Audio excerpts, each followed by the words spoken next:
क्या मांगे हैं, क्या कहना चाहते हैं? कई दशक पुरानी मांग है। अंग्रेजों के कालखंड में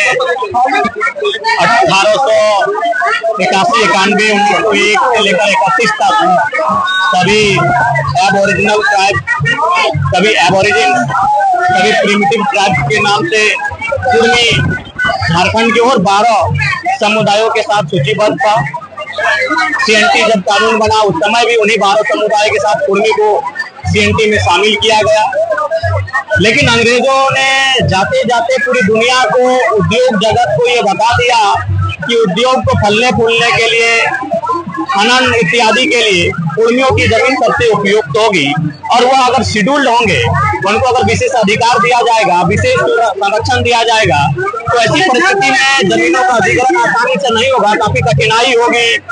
तो इसलिए उन्होंने बड़ी चालाकी के साथ, बड़ी साजिश के साथ स्वतंत्र भारत में गणतंत्र की स्थापना के ठीक कुछ ही दिनों बाद कुर्मियों को बिना किसी कारण बताए सूची से लिस्ट से बाहर कर दिया और उसके बाद से एक बहुत बड़ा साजिश हुआ। लगातार उनकी जमीन को अधिग्रहण करने का, उनको हाशिए पे रखने का।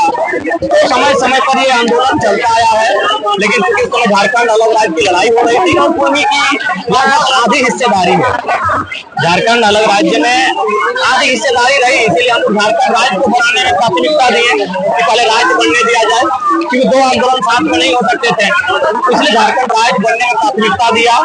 निर्मल मातूर तरीके के हमें लगता है हजारों लोग जिन्होंने शहादत दिया झारखंड राज्य को बनने में, लिहाजा दोनों आंदोलन साथ में हो सकता था। लेकिन हल्का फुल्का विचारों के साथ, और हल्का फुल्का ही नहीं, झारखंड मुक्ति मोर्चा माननीय दुष्म गुरु शिबू सोरेन ने स्पष्ट कहा, कई अवसरों पर स्पष्ट कहा, झारखंड के टोटली कुर्मी को करने के लिए उनकी सरकार आपको ही केंद्र को प्रस्ताव भेजेगी और प्रयास करेगी। रामदेव सिंह ने भी स्पष्ट कहा कि कुर्मी को जनजातीय सूची में सूचीबद्ध करना चाहिए। कोल्हान के बहुत बड़े नेता थे, कह सकते हैं जयपाल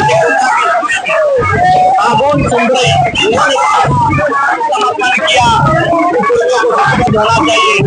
तो ऐसे अनगिनत अवसर रहे जब हम लोग आंदोलन भी किए हैं, हमारे आंदोलन को समर्थन भी मिला है और आश्वासन भी मिला है। लेकिन केवल वो आश्वासन ही बन के रहा और इन 75 सालों में आज हमारी जो स्थिति है वो इस कगार पे आ गई है कि हम अपने अस्तित्व से विहीन हो जाएंगे, अपनी अस्मिता, अपनी पहचान को हम लोग खो देंगे।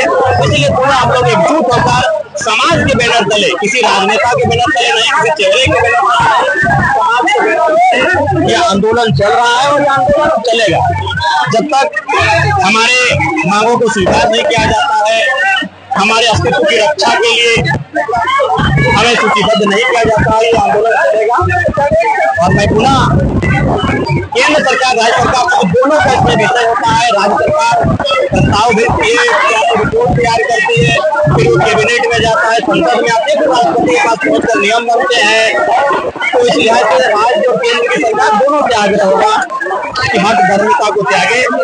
झारखंड राज्य की बहुत बड़ी आबादी, क्योंकि जनगणना नहीं है इसलिए एग्जैक्ट कुछ नहीं होगा, लेकिन बहुत बड़ी आबादी